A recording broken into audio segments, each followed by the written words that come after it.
جس نے دکھاوے کے لیے عمل کیے اس کے عمل ضائع ہو گئے۔ اللہ تعالیٰ کا مقرب وہی ہے جو مخلوق خدا پر شفقت کرتا ہے۔ شکستہ قبروں میں غور کرو، کیسے کیسے حسینوں کی مٹی خراب ہو رہی ہے۔ تو نفس کی تمنا پوری کرنے میں مصروف ہے اور وہ تجھے برباد کرنے میں مصروف ہے۔ عاقل پہلے دل سے پوچھتا ہے پھر منہ سے بولتا ہے۔ جس نے مخلوق سے کچھ مانگا وہ خالق کے دروازے سے اندھا ہے۔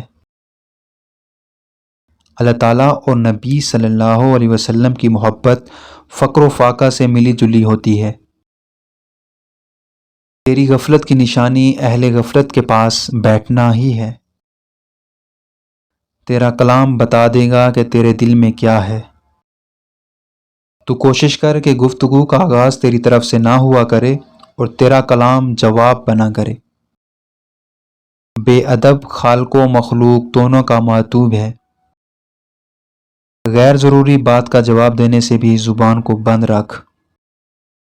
تیرے سب سے بڑے دشمن تیرے برے ہم نشین ہیں۔ خلوت میں خاموشی مردانگی نہیں، جلوت میں چپ رہ۔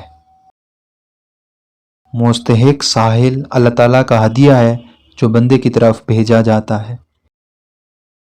ابتدا کرنا تیرا کلام ہے اور تکمیل کرنا اللہ تعالیٰ کا کام ہے۔ جس عمل میں تجھ کو حلاوت نہ آئے سمجھ لے کہ وہ عمل کیا ہی نہیں۔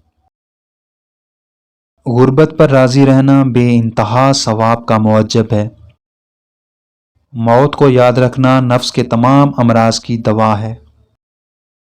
ظالم مظلوم کی دنیا بگاڑتا ہے اور اپنی عاقبت۔ اللہ تعالیٰ کے دشمنوں کو راضی رکھنا عقل و دانش سے دور ہے۔ بدگمانی تمام فوائد کو بند کر دیتی ہے۔ جسے کوئی مصیبت نہ پہنچے اس میں کوئی خوبی نہیں۔ اپنا سب کچھ اللہ تعالیٰ کے حوالے کر دے، وہ سب کو تمہارے حوالے کر دے گا۔